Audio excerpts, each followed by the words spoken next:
Students, data is all around us, and it helps us understand our world. The more data we understand about the things that are important to us, the better we can impact positive change. So, let's take, for example, this problem. You take a random sample of your friends to ask how many texts they send per month. You receive the following data. 3,183, burning up your thumbs on that one. 0, that's your friend that doesn't have a mobile device. 223, more reasonable. 3,200, 589, another 0.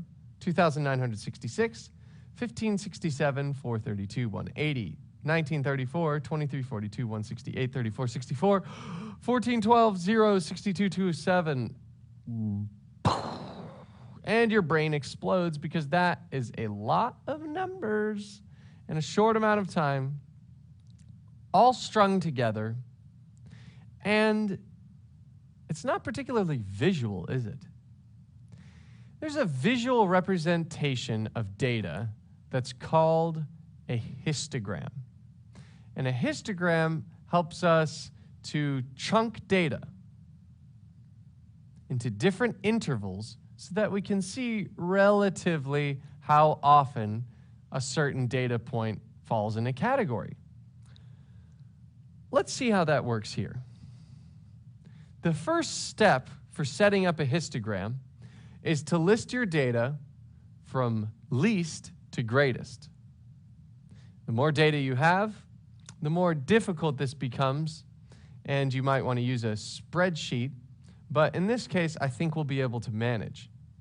I see that we have 1, 2, 3 zeros. 1, 2, 3 zeros.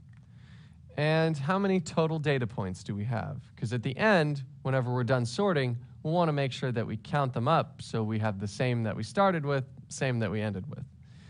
1, 2, 3, 4, 5, 6, 7, 8, 9, 10, 11, 12, 13, 14, 15, 16, 17, 18. Okay, so we started with 18 numbers. We'll need to finish with 18 numbers. Let's find the next smallest digit. Well, there's 62 here. Looks like we might be done here. Let's make sure we have 18 data points.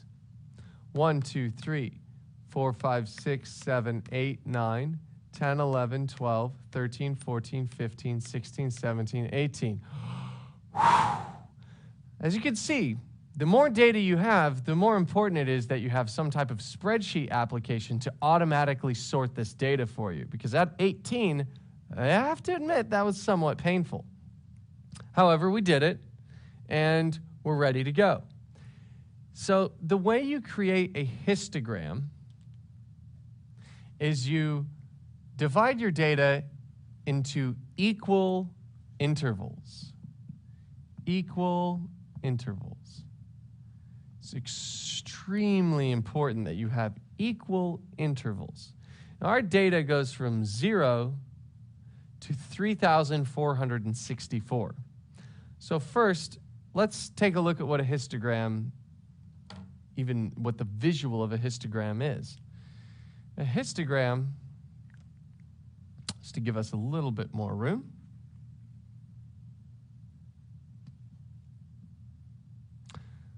just looks like a pair of axes.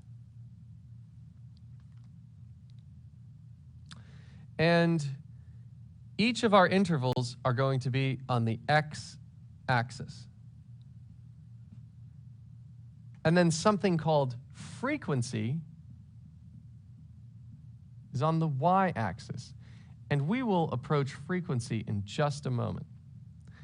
But back to the intervals, it appears if we wanted to have evenly spaced, decently sized intervals, we'd have 1, 2, 3, 4, 5, 6, 7. So if we had 7 intervals, and the data goes between 0 and 3,400, well, we'd need to divide them equally into 7 intervals. And 7 divided by 3464, well, 7, I'm not sure if 7 goes into 3464, but I am sure that 7 goes into 3500, because 3500 is the nearest nice number that I know goes into 7. 7 goes into 35 5 times. And then there are 2 zeros. So I know if I wanted 7 intervals, and they needed to be equally spaced, then I would have them to be about 500 each. So let's go ahead and write our intervals in the histogram. 1 to 500. And now our next interval is going to start not at 500, but at 501. Because you don't want your intervals to repeat any numbers. They must be all unique. 1 to 500, 501 to 1,000, 1,001 to 1,500, 1,501 to 2,000, 2,001 to 2,500, 2,501 to 3,000, and then 3,001 to 3,500. Okay. Here are intervals for our text messages. Now, frequency, we mentioned. Frequency is the number of times that data shows up in that interval. Let's take an example. The number of people that send between 1 and 500 texts are 1, 2, 3, 4, 5, 6, 7, 8, 9. There are 9 people that send between 0 and 500 texts per month. Now that I think about it, this says 1 to 500, doesn't it? So we will have 0 to include that number. So 1, 2, 3, 4, 5, 6, 7, 8, 9. 9, 8, 7, 6, 5, 4, 3, 2, 1. Okay. So we have our intervals, and we have our frequencies. Now we can draw our histogram, which looks just like a box plot, or a box chart, or a column chart. There are many different synonyms for a histogram. So as we know, 0 to 500, there are 9 people that fall within that category. Okay. 501 to 1,000. Well, that's a lonely interval because only one person sent between 500 and 1,000 texts. So we go down to our frequency of 1. And again, it's called frequency because we want to know how frequently that happened. Okay? 1,001 to 1,500 texts. 1,001 to 15. Oh, it's another lonely interval. Only one person was in that interval.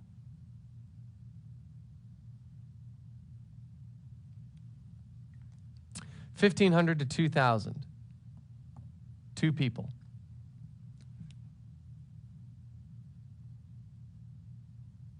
It's about 2. 2,001 to 2,500. That is one lonely interval. Only one person sent between 2,000 and 2,500 texts. 2,500 to 3,000. That is one lonely, we get the point. Yeah, I understand. Only one person sent in the category 2,500 to 3,000. That's why their frequency is 1, because there's only one person that did that. Finally, 3,000 to 3,500, that had 1, 2, 3 people. So here's our frequency of 3. Track over.